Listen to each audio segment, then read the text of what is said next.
tapi kita supaya semuanya clear, karena kita berhukum harus presisi, harus cermat. Terima kasih Pak Arsul. Terima kasih Pak Kita sama-sama guru besar tidak boleh saling mendahului kayak bis kota. Terima kasih banyak Pak. Terima kasih. Terima kasih banyak. Pak Refli masih ada tambahan? Ya, terima kasih Yang Mulia. Saya paham pendapat ahli yang mengatakan bahwa harusnya yang dipersoalkan adalah selisih suara. Itu ya pendapat saudara ahli. Saya akan membacakan putusan Pilpres pertama kali tahun 2004 yang diajukan oleh Wiranto dan Salahuddin Wahid, dan pertimbangan yang bersifat kualitatif halaman 53 dan 54 dari putusan MK. Menimbang bahwa Mahkamah sebagai pengawal konstitusi berkewajiban menjaga agar secara kualitatif pemilu berlangsung sesuai dengan prinsip-prinsip yang telah digariskan oleh pasal 22E ayat 1 dan 5 Undang-Undang Dasar 1945 yang intinya menentukan bahwa pemilu dilaksanakan secara langsung, umum, bebas, rahasia, jujur, dan adil, serta diselenggarakan oleh suatu komisi pemilihan umum yang bersifat nasional tetap dan mandiri. Dengan demikian, persoalannya adalah apakah berbagai hal yang bersifat kualitatif yang didalilkan oleh pemohon telah menyebabkan terjadinya pelanggaran terhadap prinsip-prinsip pemilu yang tercantum dalam pasal 22E ayat 1 dan 5. Sudah bisa ditangkap Pak Ya. Refli. Dan itu MK mengatakan bahwa mereka adalah pengawal konstitusi. Jadi karena itu kalau ada pelanggaran konstitusi, maka tidak tertutup kemungkinan MK untuk mereview kembali jalannya pemilu yang sudah ada. Nah, apakah saudara ingin mengatakan bahwa pertimbangan hukum MK tahun 2004 itu salah? Itu pertanyaan saya. Yang kedua adalah saya paham Anda mengatakan bahwa putusan 90 itu self-executing. Kita hargai putusan itu sebagai sebuah putusan walaupun menurut pendapat Prof. Yusril itu kontroversial.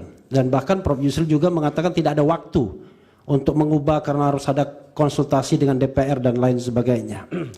Kami berpendapat bahwa walaupun putusan MK itu berlaku erga omnes, berlaku sejak dibacakan dalam persidangan, tetapi jangan lupa bahwa untuk mendaftar sebagai calon presiden dan atau wakil presiden ada prosedur yang harus didahului. Dan kita tahu bahwa sebenarnya termohon dalam hal ini sudah berusaha. Dalam sidang kemarin terungkap bahwa yang bersangkutan, mohon maaf ya, seperti mau melakukan penyelundupan dengan meminta Dirjen Perundang-undangan mengundangkan peraturan KPU yang mengubah syarat usia tersebut. Tetapi kemudian ditolak karena belum berkonsultasi dengan DPR. Sebenarnya beliau sadar bahwa harus mengubah PKPU terlebih dahulu. Nah, menurut Anda, apakah putusan itu bisa nyelonong begitu saja tanpa mengubah PKPU? Dan PKPU-nya baru diubah tanggal 3 November setelah pendaftaran tertutup. Tutup. Makasih. Dari pemohon 2. Yang Mulia, kami punya beberapa pertanyaan, tapi karena kami sudah menyatakan keberatan kami terhadap ahli, kami tidak akan mengajukan pertanyaan. Keberatan Prof. Yusril dicatat, tapi hakim membolehkan kok. Kami ingin konsisten dengan pernyataan. Silakan. Terima kasih. Pihak termohon, ada pertanyaan? Cukup. Bawaslu dari meja hakim, silakan Yang Mulia. Baik, terima kasih Yang Mulia Pak Ketua. Terima kasih ahli untuk keterangannya. Saya ingin menindaklanjuti pertanyaan dari Pak Refli tadi.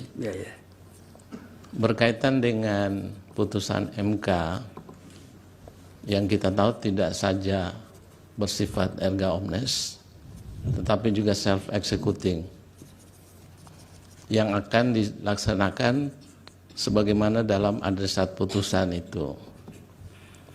Nah, dalam kaitan putusan 90,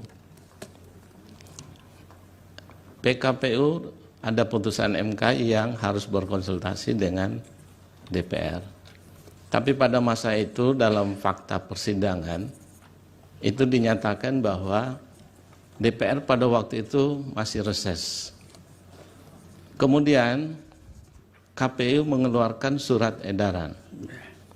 Pertanyaannya adalah apakah surat edaran itu bisa dijadikan sebagai pegangan pengganti sebelum PKPU itu dirubah? Itu saja. Terima kasih. Silakan Pak Andi Asrun dijawab singkat-singkat saja. Terima kasih yang mulia. Terima kasih atas segala pertanyaan yang disampaikan kepada saya. Perkenankan saya menjawab pertanyaan satu persatu. Mudah-mudahan bisa dijawab. Jadi, Saudara Heru ya, pertanyaan pertama terkait dengan pemilu dan pemilu kada. Dari pihak terkait dulu. Dari pihak terkait ya, saya lupa saya. Ya, saudara pihak terkait ya, Profesor Ojek Kaligis. Ya, terkait dengan persoalan pemilu dan pemilu kada. Memang sejak awal, ya, rahim amandemen konstitusi, rahim amandemen Undang-Undang Dasar 45 itu membedakan, tidak masukkan Prof. Oce. Pemilu kada, pemilu kepala daerah ke dalam sistem pemilu nasional dibedakan. Dikatakan pemilihan kepala daerah dilakukan secara demokratis. Demokratis bisa melalui DPRD secara langsung, kemudian dilakukan pemilihan secara langsung. Sejak awal sejarahnya beda. Jadi oleh karena itu tidak bisa bedakan. Kemudian juga ada putusan MK, ya, putusan Mahkamah Konstitusi. Saya kutip ini putusan MK. Ya. Yaitu putusan 97 PU 11 2013. Ini sangat prinsipal sekali dan selalu saya tahu menjadi perdebatan di Mahkamah Konstitusi. Apakah pemilu kada itu masuk rejim pemilu? Dan bagaimana penanganan sengketa pemilu? Bahwa putusan ini mengatakan itu inkonstitusional. Walaupun sudah dirubah kemudian. Tetapi sejatinya dalam rahim Mahkamah Konstitusi mengatakan kita keluarkan ini pemeriksaan sengketa pemilu. Biarkan dibentuk oleh pengadilan khusus. Mari kita jadikan Mahkamah Konstitusi sebagai peradilan undang-undang. Biar marwah kenegarawan itu lebih tinggi, lebih melekat. Itu jawaban saya yang secara itu. Kemudian soal penetapan hasil ya. Misalnya ada putusan pemilu kada ingin diterapkan dalam kasus pemilu presiden. Saya kira dari ajasnya saja, dari lahirnya rahim ide pemilu kada itu berbeda dengan pemilu nasional. Dan implikasinya beda. Bayangkan kalau tiba-tiba semuanya dirubah, diulang secara total, mulai dari mana? Dan ada satu lagi yang menurut saya ada satu keanehan. Ketika ada permintaan untuk mencoret hanya Gibran Rakebumi sebagai cawapres, bagaimana mencari pengganti Gibran ini untuk mendampingi Pak Prabowo Subianto sebagai paslon calon presiden 02? Ini pertanyaan-pertanyaan yang seolah-olah tidak mau dijawab, seolah-olah dibiarkan begitu saja. Sekali lagi, penetapan Gibran berdasarkan putusan Mahkamah Konstitusi adalah konstitusional. Kalau Anda keberatan terhadap Mahkamah Konstitusi, bukan terhadap produk KPU. Dan sekaligus saya jawab pertanyaan Repli ya, bahwa memang ada persoalan yang dalam pemilu kada. Saya berikan contoh ekstrim Pak Repli, Pak Bambang ya, terkait dengan pemilu kada Bengkulu Selatan 2008. Itu sangat ekstrim kondisinya. Seorang yang pernah dihukum penjara karena terlibat pembunuhan cinta segitiga dihukum 7 tahun. Namanya beda. Nama di KTP, nama di kampung, nama di kampus beda. Nama aslinya adalah Dirman Mahmud. Tapi nama di KTP, nama di kampus, Robi namanya, supaya lebih keren karena tinggal di kota. Ya. Tapi oleh mahkamah, digali kebenarannya itu, karena situasi ekstrim sekali. Dicari data tidak ada. Didapatlah keterangan ahli, bahwa betullah sinonima, persamaan antara orang yang bernama Dirman Mahmud, dan orang bernama Robi. Itu kondisi ekstrim, Pak. Ya. Diulang. Tapi ini, Pak Gibran ini bukan narapidana, bukan kriminal. Dia mendapat legalitas dari Mahkamah Konstitusi, dan ini biasa. Kalau seorang merasa itu sudah tidak usah diulang-ulang. Ya. Pertanyaan pihak terkait Pak Niko tadi, jawab dulu. Yang mana Pak? Dari penanya dua pihak terkait. Oh, pihak terkait. Yang pertama Pak Oce kan sudah dijawab. Ya. Yang pertanyaan Pak Niko satunya. Oh ya.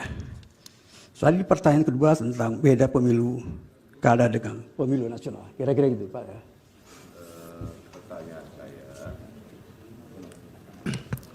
Singkat-singkat bisa diulang Pak. Pertanyaan saya, bagaimana pelanggaran konstitusi yang sejatinya menunjuk pada undang-undang, namun justru dalil-dalil yang dibangun tidak berkesesuaian dengan yang diatur dalam undang-undang. Apakah dengan demikian dapat dibenarkan? Saya kira sesuai dengan Undang-Undang Nomor 7 Tahun 2012, perselisihan di Mahkamah Konstitusi adalah perselisihan hasil perolehan suara. Tapi bukan sekedar suara itu. Bagaimana suara itu diperoleh dan kemudian apakah terjadi pengurangan, di mana terjadi pengurangannya, apakah di Sumatera Barat atau di Aceh, itu harus dibuktikan secara matematis, tapi bukan sekedar menjadi mahkamah kalkulator. Ini ajas betul. Itu soal keadilan. Kenapa suara ditaruh di ujung? Karena ini persoalan kedaulatan rakyat, ini refleksi kedaulatan rakyat. Rakyat memberikan suara sebagai satu kontrak sosial, sebagai mengatakan oleh Jean Rousseau. Tidak bisa diterapkan, Pak. Dari sejak awalnya rahimnya beda. Mudah-mudahan terjawab, Pak. Ya, yang dari Pak Heru. Pak Heru, oke. Pak Heru tadi bertanya soal apakah putusan yang dalam pemilu kada, sengketa pemilu kada bisa diterapkan dalam pilpres, kira-kira gitu ya. Saya bilang nggak bisa. Kenapa? Karena implikasinya sekali lagi, ya sejarah asal muasalnya beda. Implikasinya udah mengerti. Ya, kalau saya suruh ulang secara langsung, kenapa suruh ulang langsung? Menggugurkan, pertama-tama diminta menggugurkan Gibran. Ya, hanya Prabowo bertanding, dicari ganti. Ini tidak sesuai dengan sistem hukum. Ini pendapat yang tidak berdasar hukum. Kemudian kalau Pak Prabowo misalnya dan Gibran diskualifikasi, putusan MK tidak mengenal diskualifikasi, tidak mengenal diskualifikasi. Silakan lihat, kaji. Saya sudah meneliti persoalan ini dan sudah menulis 17 buku tentang ini. Jadi saya ngerti itunya. Jadi nggak bisa, Pak.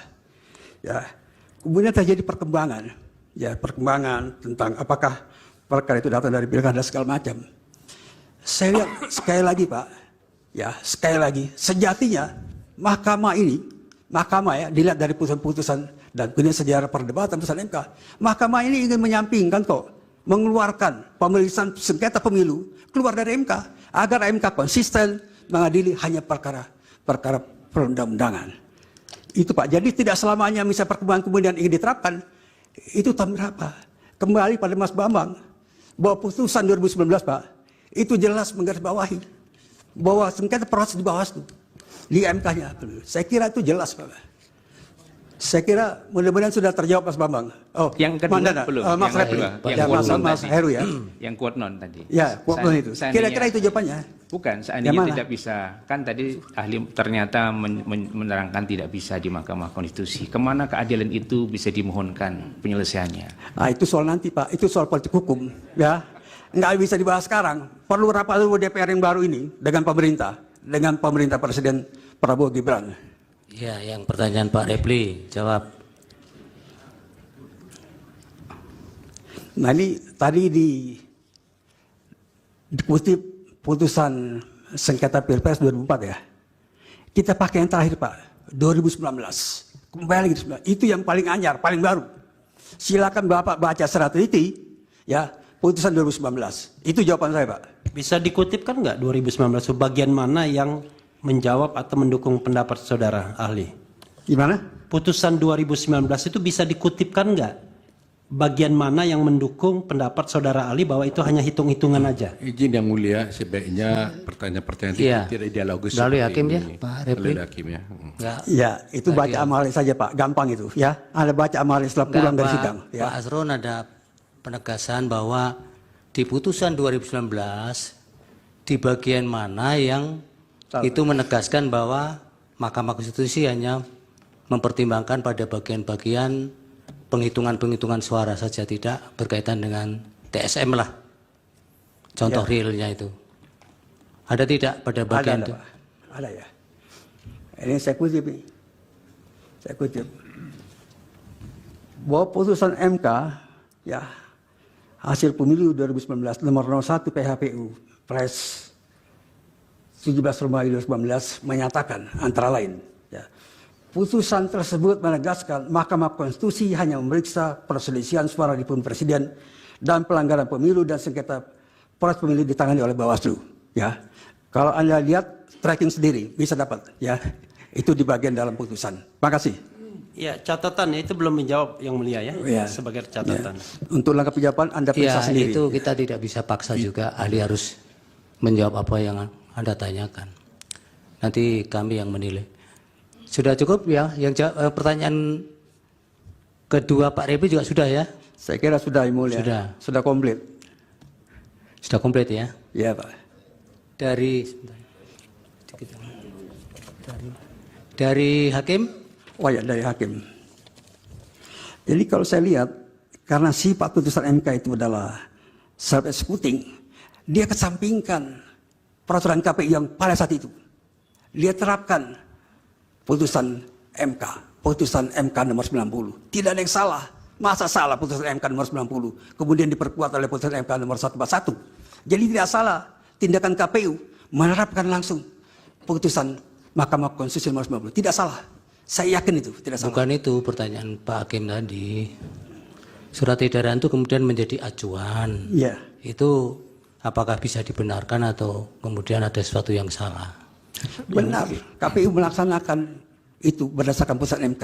Dikesampingkan PKPU. Itu jawaban saya, Yang Mulia. Baik, Pak Hakim. satu lagi pertanyaan dari Yang Mulia Pak Prof. Arip. Ya. Pak Asrun. Ya, Prof. Asrun. Saya nggak bertanya, tapi ini kan didengar publik di seluruh Indonesia.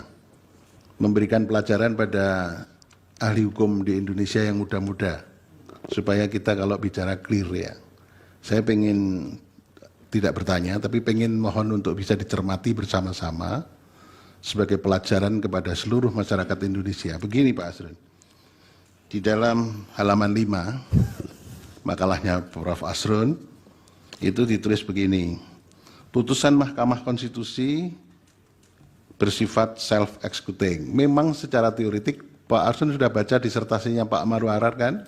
Baca, Yang Mulia. Ya, kebetulan itu di Undip, Ya, digelar saya di ikut Undip. waktu itu ujiannya. Ya, karena saya juga waktu itu jadi dekan, jadi saya tahu persis. Ya, jadi putusan Mahkamah Konstitusi itu bersifat self-executing dan ada yang non-self. Nah, Pak Arsun bisa memasukkan ini sebagai self-executing. Ya, ya. Itu tidak masalah. Ya, karena guru besar itu berpendapat salah, siapa tahu nanti 10 tahun lagi malah jadi teori baru kan begitu kan. Jadi nggak masalah sebetulnya. Ya. Ya. Tapi terus begini, Pak Arsul menyamakan apa yang dilakukan oleh KPU dengan putusan 90 itu betul sudah dilaksanakan. Tapi kemudian kalau Pak Arsul menyatakan putusan Mahkamah nomor 102/PUU 6 Romawi tahun 2009 itu sama dengan apa yang dilakukan oleh KPU itu, mohon untuk dicek kembali. Saya belum bisa menyalahkan, tapi dicek kembali.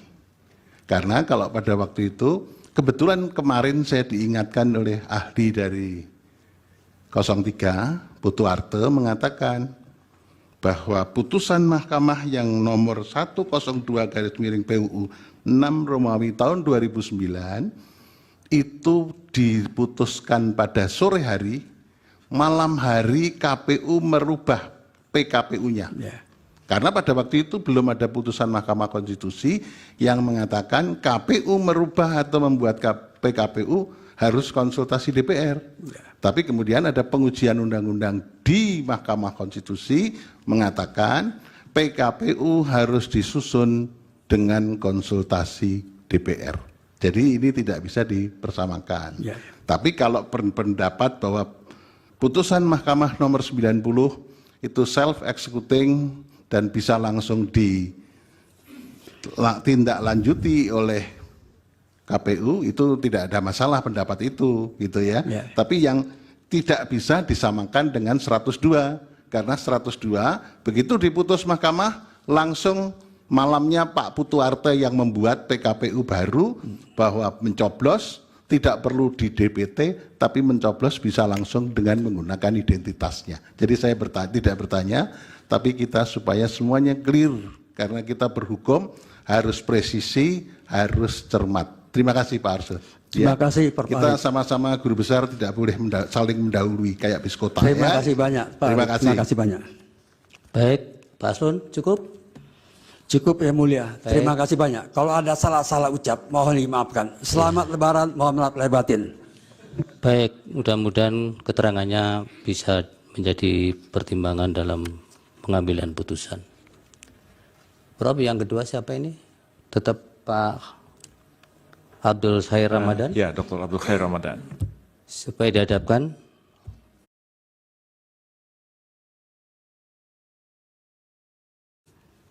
Kedua Pak Repi juga sudah ya? Saya kira sudah, Yang Mulia. Sudah. Sudah komplit.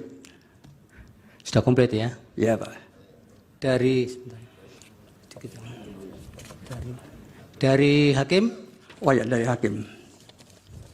Jadi kalau saya lihat, karena sifat putusan MK itu adalah self-executing, dia kesampingkan peraturan KPU yang pada saat itu. Dia terapkan putusan MK nomor 90. Tidak ada yang salah. Masa salah putusan MK nomor 90, kemudian diperkuat oleh putusan MK nomor 141. Jadi tidak salah tindakan KPU menerapkan langsung putusan Mahkamah Konstitusi nomor 90. Tidak salah. Saya yakin itu tidak salah. Bukan itu pertanyaan Pak Hakim tadi. Surat edaran itu kemudian menjadi acuan. Ya. Itu apakah bisa dibenarkan atau kemudian ada sesuatu yang salah? Benar. KPU melaksanakan itu berdasarkan putusan MK. Dikesampingkan PKPU. Itu jawaban saya, Yang Mulia. Baik, Pak Hakim. satu lagi pertanyaan dari Yang Mulia Pak Prof. Arif. Ya. Pak Asrun. Ya, Prof. Asrun. Saya nggak bertanya, tapi ini kan didengar publik di seluruh Indonesia. Memberikan pelajaran pada ahli hukum di Indonesia yang muda-muda. Supaya kita kalau bicara clear ya. Saya pengen tidak bertanya, tapi pengen mohon untuk bisa dicermati bersama-sama sebagai pelajaran kepada seluruh masyarakat Indonesia. Begini Pak Asrun. Di dalam halaman 5, makalahnya Prof. Asrun, itu ditulis begini. Putusan Mahkamah Konstitusi bersifat self-executing. Memang secara teoretik Pak Asrun sudah baca disertasinya Pak Maru Arar kan? Baca, Yang Mulia. Kebetulan itu di Undip, Ya, saya ikut waktu itu ujiannya. Ya, karena saya juga waktu itu jadi dekan, jadi saya tahu persis. Ya, jadi putusan Mahkamah Konstitusi itu bersifat self-executing dan ada yang non-self. Nah, Pak Arsul bisa memasukkan ini sebagai self-executing. Ya, ya. Itu tidak masalah. Ya, karena guru besar itu berpendapat salah, siapa tahu nanti 10 tahun lagi malah jadi teori baru kan begitu kan. Jadi nggak masalah sebetulnya. Ya. Ya. Tapi terus begini, Pak Arsul menyamakan apa yang dilakukan oleh KPU dengan putusan 90 itu betul sudah dilaksanakan. Tapi kemudian kalau Pak Arsul menyatakan putusan Mahkamah nomor 102/PUU 6 Romawi tahun 2009 itu sama dengan apa yang dilakukan oleh KPU itu, mohon untuk dicek kembali. Saya belum bisa menyalahkan, tapi dicek kembali. Karena kalau pada waktu itu, kebetulan kemarin saya diingatkan oleh ahli dari 03, Putu Arte, mengatakan bahwa putusan Mahkamah yang nomor 102/PUU 6 Romawi tahun 2009 itu diputuskan pada sore hari, malam hari KPU merubah PKPU-nya. Ya. Karena pada waktu itu belum ada putusan Mahkamah Konstitusi yang mengatakan KPU merubah atau membuat PKPU harus konsultasi DPR. Ya. Tapi kemudian ada pengujian undang-undang di Mahkamah Konstitusi mengatakan PKPU harus disusun dengan konsultasi DPR. Jadi ini tidak bisa dipersamakan. Ya. Tapi kalau berpendapat bahwa putusan Mahkamah nomor 90 itu self-executing dan bisa langsung ditindaklanjuti oleh KPU, itu tidak ada masalah pendapat itu, gitu ya. Yeah. Tapi yang tidak bisa disamakan dengan 102, karena 102 begitu diputus Mahkamah langsung malamnya Pak Putu Arte yang membuat PKPU baru bahwa mencoblos tidak perlu di DPT, tapi mencoblos bisa langsung dengan menggunakan identitasnya. Jadi saya tidak bertanya, tapi kita supaya semuanya clear, karena kita berhukum harus presisi, harus cermat. Terima kasih Pak Arsul. Terima kasih Pak. Kita sama-sama guru besar tidak boleh saling mendahului kayak biskota. Terima kasih banyak Pak. Terima kasih. Terima kasih banyak.